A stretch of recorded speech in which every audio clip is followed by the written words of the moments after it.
الرحمن الرحيم الحمد لله رب العالمين والعاقبة للمتقين والصلاة والسلام على خير خلقه محمد وعلى آله وأصحابه أجمعين. متى يصح أداؤها؟ کله صحیح کیږي ادا کول د زکات؟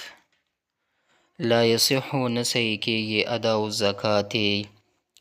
ادا کول د زکات، الا مگر صحیح کیږي اذا نوى الزکات، هر کله چې نیتو کی د زکات، عند دفع المال الى الفقیر، په وخت ورکولو د مال فقیر ته، یعنی په هغه وخت کې چې فقیر ته مال ورکوي هغه وخت کې دا نیت د زکاتو کې، نو بیا دا صحیح کیږي، او بغیر د نیت نه دا زکات ورکول نه صحیح کیږي. او نو الزکات یا نیتی کړي وي د زکات عند دفع المال، مال په وخت د ورکولو د مال، یعنی زکات الى الوکیل، هغه وکیل ته، یعنی چې دای وکیل جوړ کړي وي چې یعنی نورو ته ورکوي کنه، الذي هغه یقوم چې ودرېږي بتوزیعه په تقسیمولو د دې زکات کې بین المستحقین، په مابین د مستحقین للزکات، یعنی چې کله وکیل ته ورکوي هغه کس ته چې هغه مستحقینو باندې تقسیموي، نو چې کله وکیل ته ورکولو په دې وخت کې دی د نیت د زکاتو کې چې کله یې وکړه نو بیا هم د زکات صحیح کیږي. او نو الزکاتو یا نیتو کې د زکات عند عز للزکات، په وخت جدا کولو د زکات کې، من جمله ماله، د جملې مال نه، د جملې مال نه چې دی هغه مال جدا کوي د زکات چې دی هغه روباسي، نو په هغه وخت کې نیت د زکاتو کې بیا هم صحیح کیږي. مطلب دې سره 1,00,000 روپۍ دي، کله چې 2,500 روپۍ دا جدا کوي نو په هغه وخت کې دی دا نیت وکړي چې دا د زکات روپۍ دي، نو بیا هم صحیح کیږي. اذا دفع المال الى فقیر، هر کله چې ورکړي مال فقیر ته، یعنی زکات ورکی بلا نیت، بغیر د نیت نه، ثم نوى الزکات، بیا نیتو کې د زکات، نو جاز، نو دا جایز کیږي دا زکات، بشرط، په شرط د دې چې ان یکون المالو، چې دا مال باقیا باقی وي فی ید الفقیر، په لاس د فقیر کې، که دې استعمال کړو بیا هغه نه پس چې دی یو کس نیت کوي چې دا زکات، نو بیا نه صحیح کیږي، نو دا به هغه وخت کې جایز کیږي چې باقیا فی ید الفقیر، چې باقی پاتې وي په لاس د فقیر کې، بیا نیت د زکاتو کو نو بیا صحیح کیږي. لا یشترط، شرط کولی نشي، لصحت اداء الزکات، د پاره د صحت د ادا د زکات د پاره، دا شرط نه دی چې ستا به زکات صحیح کیږي، دا خبره چې ان یعلم الفقیر، دا به علم لري فقیر بان المال، دا مال چې دی الذي هغه اخذه هو مال الزکات، هغه چې اغسته دی دا مال د زکات دی، نه دا ورته شرط نه دی چې دا فقیر ته به پته وي چې دا زکات مال دی، څه خبره نه ده، دا ورته شرط نه دی.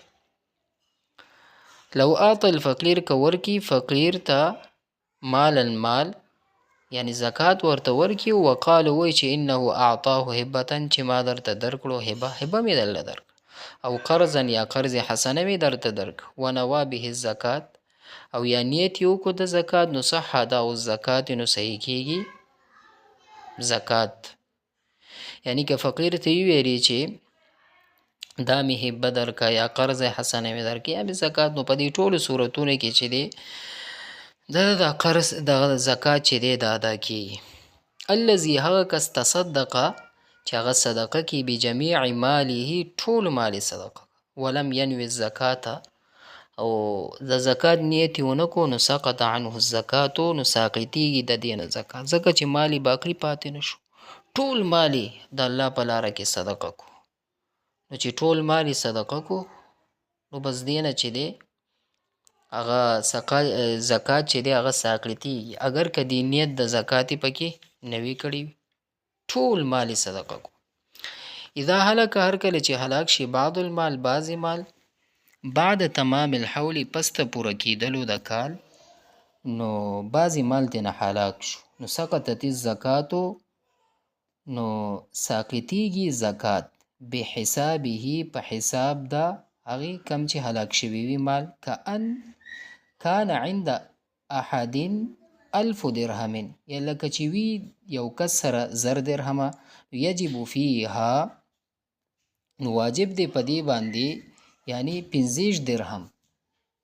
15 درهم چې دی په دې باندې واجب دی چې دا زکات ورکي لیکن اذا هلک هر کله چې هلاک شي 100 یعنی دینه هلاک شو 100 درهم 200 درهم د دینه هلاک شو بعد تمام الحول پس ته پوره کیدلو د کال نو بس اوس چې دی زرو کې 200 دینه هلاک شو نو سقط من الزکات نو ساکت شو د دینه زکات 5 دراهم 15 ګورئ صورت د مسلې داسې جوړیږي مثلا اوس وګورئ 1 لک روپۍ دی یو کس سره مونږ به په روپو کې حساب کو یعنی 1 لک روپۍ دی کنه کلدار 1 لک روپۍ دی نو په دې کې خو واجب دی د 2.5 روپۍ به ته زکات ورکړي اوس په دې کې چې دی کال تیر شو یعنی صاحب نصاب یو اوس چې دی په دې کې تانه 20000 روپۍ هلاک شو 20000 روپۍ هلاک شو نو ته به دا 80000 کې به ته زکات وباسي یعنی په لګو کې 2.5 راځي نو د 80000 حساب به وکړي چې څومره راځي دغه عمره به ته زکات وباسي د 80000 نه نو دلته وایي چې بعضې مال هلاک شو په پوره کېدلو د کال نو زکات چې دی نو دا هم ساقطیږي په حساب د هغه چې کم هلاک شوي لکه یو کس سره 1000 درهمه وي نو په دې باندې واجب دی 15 درهمه دا به ترې وباسي زکات او دې نه هلاک شو په دې زرو کې چې دی اوس هلاک شوي دي 200 روپۍ اوس کال پوره شو نو دا چې دی اوس دې نه 15 روپۍ ترې نه ساقط شو نو دا به اوس 100 روپۍ ورکوي نو ما تاسو ته مثال درکو چې 1 لک کې 2.5 روپۍ راځي اوس 10000 هلاک شو نو دا به د 80000 نه زکات ورکوي من کان له عند فقیر دین یعنی چې د چا یعنی که د چا په کم فقیر باندې قرض وي او فابرأ ذمته هغه بری کوي خپل ذمه بنیت الزکات په نیت د زکات نو لم یصح اداء الزکات نو نه صحیح کیږي ادا د زکات یعنی که چا په کم فقیر باندې قرض وي او هغه خپل قرض چې دی زکات په نیت فقیر ته معاف کوي نو زکات په نیت دا ورته معاف کوي نو د چې دی لم یصح اداء الزکات نه صحیح کیږي ادا د زکات زکات چې لأن التملیک لم یوجد زکات چې تملیک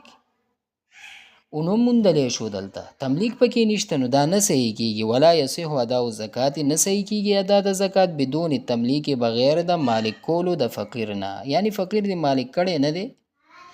نو ستا چې دی دا زکات نه صحیح کیږي یعنی اوس دلته دا مسله بیانې یو کس دی فقیر دی ستا پې قرض دی ته ورته وایې چې بس کم قرض چې دی بس دا زکات یې قبول کړه نو دا نه صحیح کیږي ښه نو دا په هغه وخت کې صحیح کیږي چې کله پیسې دی ورته ورکړه د هغه شي مالک شو نو دا به ورته بیا صحیح کیږي یعنی مطلب یعنی ځکه چې په دې کې چې دی تملیک ونه موندلی شو نو تملیک په دې کې شرط دی یعنی بغیر د مالک کولو د فقیر نه دا نه صحیح کیږي